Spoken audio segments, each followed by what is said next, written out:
Langit Seoul menua dalam warna keperakan. Gedung-gedung pencakar langit berdiri seperti bayangan tanpa jiwa, sementara lampu-lampu mulai menyala satu persatu seperti bintang-bintang buatan di tengah kota yang tak pernah tidur.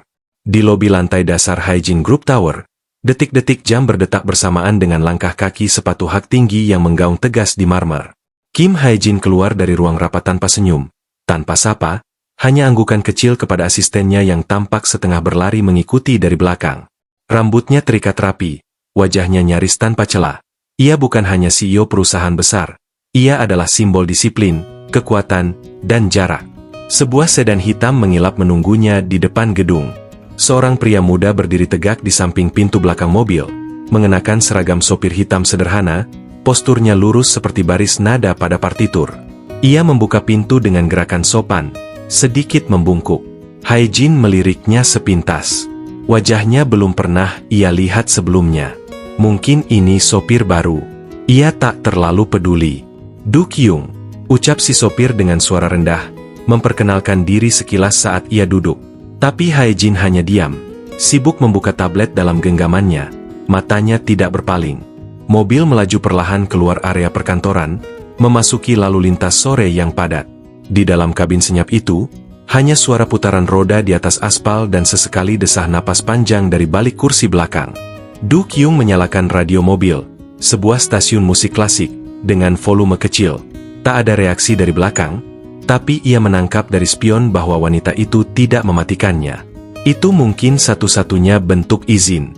Di antara kemacetan dan lampu rem merah, Du Kyung sempat mencuri pandang ke cermin spion tengah. Ia melihat wanita itu bersandar dengan mata tertutup. Sekilas terlihat lelah, namun masih dalam kendali. Ada dingin dalam wajah itu, seperti musim dingin yang belum mencair meski bunga-bunga sudah mulai mekar. Ketika mereka melewati jembatan Han River, cahaya senja masuk melalui jendela dan menyentuh pipi Haejin. Di sana, dalam sekilas cahaya, terlihat sebersit bayangan sedih di wajah yang selama ini hanya dikenal dingin. Ia mengusap mata secara halus, cepat, seolah ingin menyapu pergi sesuatu yang tak boleh terlihat. Du Kyung tak berkata apa-apa. Ia hanya melanjutkan mengemudi, matanya kembali fokus ke jalan. Tapi dari gerakannya, dari sentuhan pelan pada pedal dan cara ia menahan gas agar tidak terlalu kasar di tikungan, ia sedang berbicara dalam diam. Sampai akhirnya mereka tiba di kediaman Haejin, sebuah rumah mewah berpagar tinggi yang tersembunyi di balik deretan pohon cedar. Ia membuka pintu, turun tanpa suara, lalu berjalan cepat menuju pintu rumah. Tapi sebelum benar-benar menghilang dari pandangan, ia sempat berhenti sejenak. Haejin menoleh. "Jangan terlambat besok," katanya datar. Du Kyung mengangguk. "Baik, Nyonya Kim." Kemudian pintu tertutup, dan malam pun turun perlahan, membungkus dua dunia yang berbeda. Satu di ruang mewah bertembok kaca, dan satu lagi di balik setir mobil, menatap langit gelap sambil bertanya-tanya, mengapa hati seseorang bisa tampak begitu dingin, namun begitu menyedihkan di saat bersamaan? Pertanyaan itu masih menggantung di benak Du Kyung saat ia menyandarkan tubuh di kursi sopir malam itu. Ia belum kembali ke asrama kecilnya, hanya duduk diam dalam mobil yang kini berhenti di pelataran luar, mesin dimatikan, dunia sunyi. Di tangannya, sebuah buku kecil terbuka setengah, tapi matanya tidak membaca. Ia melihat pantulan dirinya sendiri di kaca jendela, wajah yang muda, tapi lelah, penuh semangat, namun tak tahu harus dibawa kemana. Sorot matanya masih menyimpan tanya. Siapa wanita itu sesungguhnya di balik semua ketegasan dan kemewahan itu? Hujan turun tiba-tiba, gerimis kecil menyentuh atap mobil seperti ketukan lembut tak diundang. Ia menatap ke depan, dan samar-samar, melihat cahaya dari lantai dua rumah besar itu. Bayangan seorang wanita melintas, siluetnya terpahat di tirai putih. Langkahnya tak terburu-buru, namun terasa berat. Ia tampak berdiri lama di depan jendela, memandangi hujan seperti seseorang yang sedang menanti, meskipun tak tahu siapa yang harus ditunggu. Du Kyung menunduk. Ia tahu batasnya. Ia hanya sopir. Tak seharusnya tahu terlalu banyak, apalagi merasa terlalu dalam.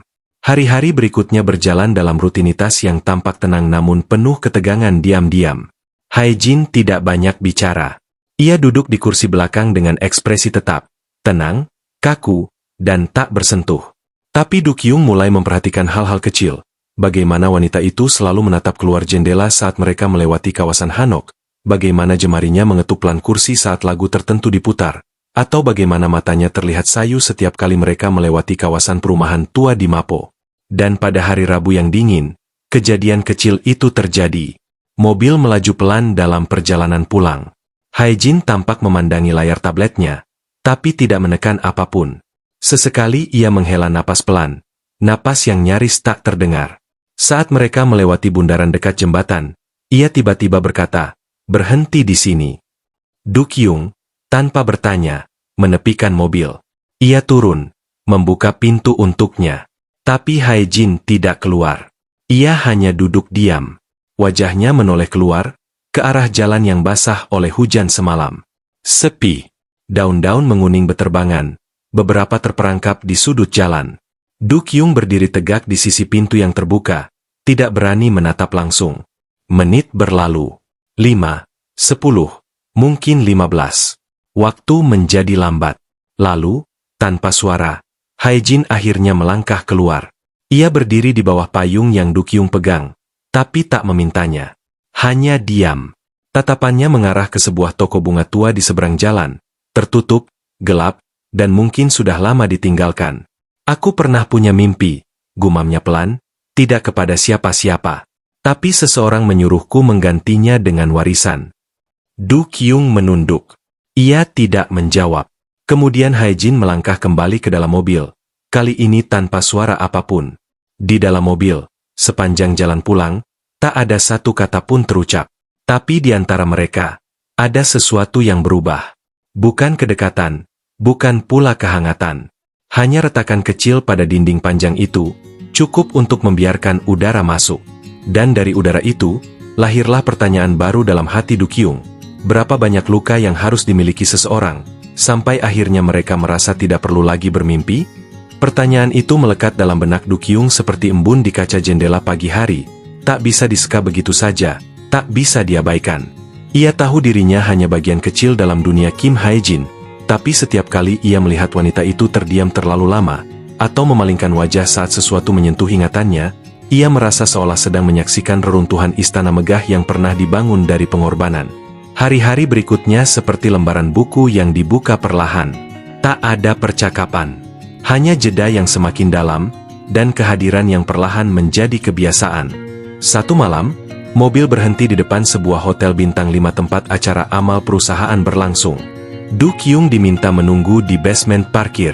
Ia duduk di kursinya, membaca catatan kuliah dengan sen terkecil. Tapi malam itu berbeda. Waktu berlalu lebih lambat dari biasanya. Beberapa jam kemudian, Hae-jin kembali ke mobil. Ia tampak letih, mata tajamnya tidak sekuat biasanya. Gaun malamnya memancarkan kemewahan, tapi ada kehampaan yang terpancar dari posturnya. Du-kyung membukakan pintu, lalu diam. Saat mobil melaju di jalan tol, hujan kembali turun, kali ini lebih deras. Rintik air menghantam kaca seperti ketukan pesan yang tak sempat dikirimkan. Du-kyung melirik spion tengah, dan di sanalah Hae-jin duduk, menyandarkan kepalanya ke jendela, dengan mata yang basah bukan karena hujan. Ia menangis. Pelan, hampir tak terlihat. Tapi air mata itu jatuh begitu saja, tanpa upaya untuk diseka, seolah ia sudah lelah menyembunyikan kesedihan. Du-kyung tidak tahu harus berbuat apa. Ia mematikan radio perlahan. Ia menurunkan kecepatan mobil, berharap bisa memberi ruang, bukan untuk jawaban, tapi untuk keheningan yang tak menghakimi. Setelah beberapa menit yang panjang, suara pelan terdengar dari belakang. "Aku membenci malam." Du-kyung tak langsung menjawab. Ia menunggu, karena malam selalu mengingatkan aku, bahwa aku sendirian. Tak ada yang menjawab kata-kata itu. Ia tak bermaksud didengar. Tapi Du-kyung menggenggam setir lebih erat, merasa ada sesuatu dalam suaranya, bukan kelemahan, tapi kehilangan yang dalam. Hari itu menjadi titik di mana semuanya berubah perlahan. Hae-jin tak lagi sekeras sebelumnya. Ia tak menjadi ramah, tentu saja, tapi kini ia mulai memperhatikan. Menoleh saat Du-kyung membuka pintu, mengangguk kecil saat turun. Bahkan sesekali, duduk dengan tablet tertutup di pangkuannya, seolah ingin memberi waktu untuk berpikir, bukan hanya bekerja. Du-kyung sendiri mulai mencari tanda-tanda yang tak disebutkan. Ia melihat koleksi musik klasik di konsol mobil dan menemukan bahwa hanya satu lagu yang selalu berulang, Clair de Lune. Ia mencari tahu artinya, cahaya bulan. Ia pun mulai memutarnya hanya di malam hari, dengan volume lembut. Suatu malam, saat mobil berhenti di depan rumah, Hae-jin tidak langsung keluar. Ia tetap di kursinya, mendengarkan sisa lagu itu dengan mata terpejam. Lalu tiba-tiba, ia bertanya pelan, "Siapa namamu yang lengkap?" Du-kyung terdiam sejenak, lalu menjawab, "Lee Du-kyung." Ia mengangguk pelan, hampir tak terlihat, lalu membuka pintu dan melangkah pergi. Dan malam itu, dari balik kaca jendela, Du-kyung berbisik kepada dirinya sendiri. Nama yang tak akan ia sebut keras-keras. Kim Hae-jin. Karena perlahan, nama itu mulai berarti sesuatu. Bukan hanya sebagai CEO, bukan hanya sebagai majikan, tapi sebagai seseorang yang sedang belajar untuk bermimpi kembali. Du-kyung menyadari bahwa peran yang ia jalani perlahan bergeser. Ia bukan lagi hanya tangan yang memutar kemudi, atau sosok diam yang berdiri di samping pintu. Tanpa sadar, ia menjadi semacam cermin bagi wanita itu, cermin yang tidak memantulkan ambisi, kekuasaan, atau gengsi, tapi luka yang lama disimpan. Hubungan mereka tetap diam. Tidak ada yang berubah secara lahir. Namun waktu berjalan, dan mereka mulai saling terbiasa dengan kehadiran masing-masing. Hae-jin mulai duduk tanpa membuka tablet, kadang hanya memandang keluar jendela, menikmati bunyi jalanan dan lagu-lagu Debussy yang mengalun tenang. Kadang ia bertanya, "Kamu kuliah di mana?" Lalu diam selama 2 hari berikutnya tanpa pertanyaan lain. Tapi cukup. Itu cukup. Du-kyung menjawab semua pertanyaan singkat itu dengan tenang, tidak pernah bertanya balik, hanya menjawab seperti anak muda yang tidak ingin membebani orang dewasa yang tengah belajar menyembuhkan dirinya. Namun, dunia luar tidak pernah diam. Satu pagi yang kelabu, saat mobil mereka berhenti di depan lobi gedung Hae-jin Group, kilatan kamera menyambar dari sisi kanan jalan. Seorang fotografer jalanan berhasil menangkap gambar. Kim Hae-jin turun dari mobil hitam, dan seorang pria muda berseragam sopir memayunginya dari gerimis. Sebuah momen yang baginya hanyalah rutinitas, tapi bagi media adalah bara yang siap dibakar. Dalam waktu kurang dari 12 jam, gambar itu menjadi viral. Media gosip menyambutnya seperti pesta. Judul-judul bermunculan. CEO terkaya Korea Selatan terlihat dekat dengan pria muda misterius. Sebagian menyebut Du-kyung sebagai pendamping rahasia, sebagian lagi menyebutnya skandal baru. Hae-jin diam, terlalu diam. Di kantor, ia menatap layar komputernya dengan wajah kosong. Ia tahu ini akan datang. Dunia tidak akan mengizinkannya bersandar, apalagi membuka hati, apalagi kepada seseorang yang tidak berasal dari dunia mereka. Dunia tidak akan bertanya tentang hati. Dunia hanya peduli pada citra. Sore itu, ia memanggil Du-kyung ke ruang kerja pribadinya di lantai 39. Langit sore menguning di balik jendela kaca yang luas. Meja-meja kayu, lukisan abstrak, aroma bunga kering dalam vas tinggi, semuanya tetap sama. Tapi wajah Hae-jin tidak. "Mulai besok," katanya lirih tanpa menatap, "kamu dipindahkan ke departemen logistik." Du-kyung tidak terkejut. Ia hanya berdiri tegak. Ia tahu hal semacam ini bukan tentang siapa yang salah, tapi tentang dunia yang tidak memberi tempat pada hubungan yang tidak sesuai cetakan. "Terima kasih atas semuanya," ucapnya singkat. Lalu ia pergi. Langkahnya tidak terburu-buru, tapi setiap langkah terasa seperti retak kecil di dalam dinding yang mulai mereka bangun bersama. Malam itu, Hae-jin menatap cermin kamarnya lama sekali. Ia berdiri di depan bayangan dirinya, mengenakan gaun putih satin yang seharusnya dipakai untuk jamuan makan malam dengan mitra investor. Tapi ia tidak bergerak, tidak keluar, tidak menjawab panggilan. Ia hanya menatap bayangan yang tampak kuat, namun kini goyah. Tangannya menyentuh dada kirinya, merasakan detak yang ia pikir sudah lama tak berarti. Ia tidak menangis.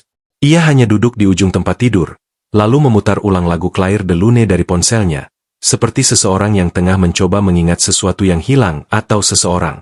Dan di ujung lain kota, di kamar kecil asramanya, Du-kyung menatap setumpuk buku yang ia belum sempat sentuh selama berbulan-bulan. Di atasnya, ada kotak makan siang kosong yang sempat diberikan Hae-jin beberapa minggu lalu, tanpa kata-kata, hanya diletakkan di jok depan. Hari itu terasa seperti mimpi. Hari ini terasa seperti akhir. Namun entah mengapa, keduanya tahu, ini belum benar-benar berakhir. Ruang menjadi lebih luas saat seseorang pergi. Tapi bukan karena ada lebih banyak tempat, melainkan karena keheningan terasa lebih nyaring. Sejak hari itu, Du Kyung tidak lagi menginjakan kaki di pelataran utama kantor pusat. Ia kini menjadi bayangan di gudang logistik, mengatur pengiriman dokumen, mencatat nomor barang, dan memeriksa invoice sambil berdiri berjam-jam dalam kebisingan forklift dan suara mesin pengemas. Wajahnya tetap tenang, tapi langkahnya berubah.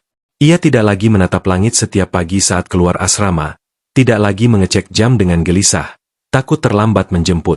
Tidak ada lagi musik klasik, tidak ada lagi senja di balik spion. Sementara itu, Hae-jin kembali pada ritme formal yang ia kenal sejak dulu. Jadwalnya padat, presentasinya tajam, dan senyumnya tipis, nyaris palsu. Ia berhasil menampilkan citra seorang wanita yang kembali fokus, sebuah kata yang sering dijadikan topeng untuk menyembunyikan kehilangan. Asistennya memuji, Nyonya Kim terlihat lebih profesional dari sebelumnya. Tapi ia tahu itu bohong. Ia sendiri merasa hampa. Presentasi demi presentasi tak lagi memuaskan. Makan siang menjadi ritual tanpa rasa. Dan saat musik diputar dalam mobil barunya, dengan sopir baru yang terlalu banyak bicara, Hae-jin memilih menutup jendela kaca dan memasang earphone, hanya untuk mendengarkan satu lagu yang sama, berulang kali. Clair de Lune. Mereka menjalani hidup di dua ruang yang tak saling bersentuh. Tapi setiap tindakan mereka tampaknya selalu memutar ke arah yang sama, menuju satu nama yang tak pernah disebut lagi. Hingga suatu malam, tanpa rencana, tanpa alasan logis, Hae-jin meminta mobilnya diputar balik. Ia menyuruh sopir berhenti di luar area gudang logistik. Biarkan saya turun sendiri. Ia berjalan masuk melewati lorong beton, melewati tumpukan kotak dan rak besi. Sepatunya berdecit ringan di lantai semen. Ia tidak tahu apa yang ia cari. Atau mungkin tahu, tapi tak siap mengakuinya. Di ujung lorong, ia melihatnya. Du Kyung sedang duduk di lantai, membuka kotak pengiriman besar, sendirian. Lampu neon di atas kepalanya berkedip pelan. Ia tidak melihat Hae-jin mendekat. Tapi saat bayangan wanita itu menyentuh garis cahaya, ia menoleh, dan dunia seakan berhenti sejenak. Tak ada sapaan, tak ada kejutan, hanya keheningan yang padat. Aku tidak tahu apa yang dunia inginkan dariku, kata Hae-jin, pelan. Tapi aku tahu apa yang tidak bisa aku abaikan. Du Kyung menatapnya lama. Tidak mendekat. Tidak menjauh. Ia berdiri perlahan, debu menempel di bagian depan bajunya. Tapi tidak satu pun dari mereka peduli. Dalam diam, mereka berdiri berhadapan. Tidak lagi majikan dan bawahan, tidak lagi dua dunia yang terpisah. Tapi dua orang yang saling melihat sebagai manusia. Aku takut, bisik Hae-jin. Dan untuk pertama kali, Du Kyung menjawab dengan sesuatu yang lebih dari kata. Ia mengangguk, lalu hanya berkata pelan. Kalau begitu, mari takut bersama. Dan malam itu, tanpa pelukan, tanpa janji manis, mereka kembali berdiri berdampingan, bukan di dalam mobil, bukan di balik kursi, tapi dalam keberanian kecil, untuk tidak lagi pura-pura kuat. Berikut lanjutan dan penutup kisah The Chow Feure Secret, episode ke-6 yang berjudul, Pagi setelah malam itu datang tanpa peringatan. Langit masih abu-abu ketika Hae-jin membuka tirai jendela kantornya dan melihat kota membentang tanpa ujung. Tak ada perubahan pada lalu lintas. Tak ada perubahan pada ritme bisnis. Tapi ada sesuatu yang berubah dalam dirinya. Retakan kecil itu telah melebar, dan cahaya mulai masuk perlahan. Ia tahu hidupnya tidak akan pernah menjadi milik pribadi sepenuhnya. Di dunia yang ia tempati, keputusan kecil bisa menjadi badai besar. Dan badai itu datang lebih cepat dari dugaan. Sebuah artikel dimuat di halaman depan majalah bisnis terbesar di Seoul. Di dalamnya, paparazzi telah menyusun kronologi, hubungan diam-diam, antara CEO Hae-jin dan seorang staf internal yang sempat dipindahkan mendadak. Ada spekulasi, analisis, dan tentu saja, kecaman dari Dewan Direksi. Sore itu, sebuah rapat mendadak diadakan. Hae-jin duduk di ujung meja kaca panjang, dikelilingi oleh wajah-wajah yang dulu tunduk, kini bertanya. Kami minta Anda mempertimbangkan reputasi perusahaan, ujar salah satu direktur, dengan nada yang tampaknya netral, tapi dingin. Apa Anda bersedia mengambil langkah mundur, setidaknya untuk sementara? Pertanyaan itu menggantung di udara. Untuk sesaat, waktu terasa diam. Hae-jin menatap meja. Ia memikirkan semua yang telah ia korbankan untuk mencapai posisi ini. Waktu, keluarga, mimpi, semuanya dikunci dalam kotak besi bernama tanggung jawab. Tapi sekarang, sebuah wajah muncul dalam pikirannya. Wajah seorang pria muda yang berdiri di samping mobil di bawah hujan, tak meminta apapun, hanya hadir. Ia mengangkat wajahnya. Suaranya tenang. Aku akan mengundurkan diri. Tak ada air mata. Tak ada getar suara. Keputusan itu datang bukan dari kekalahan, tapi dari keberanian untuk memilih apa yang dulu ia pikir tak punya ruang dalam hidupnya, kejujuran terhadap diri sendiri. 1 minggu berlalu sejak pengunduran dirinya diumumkan.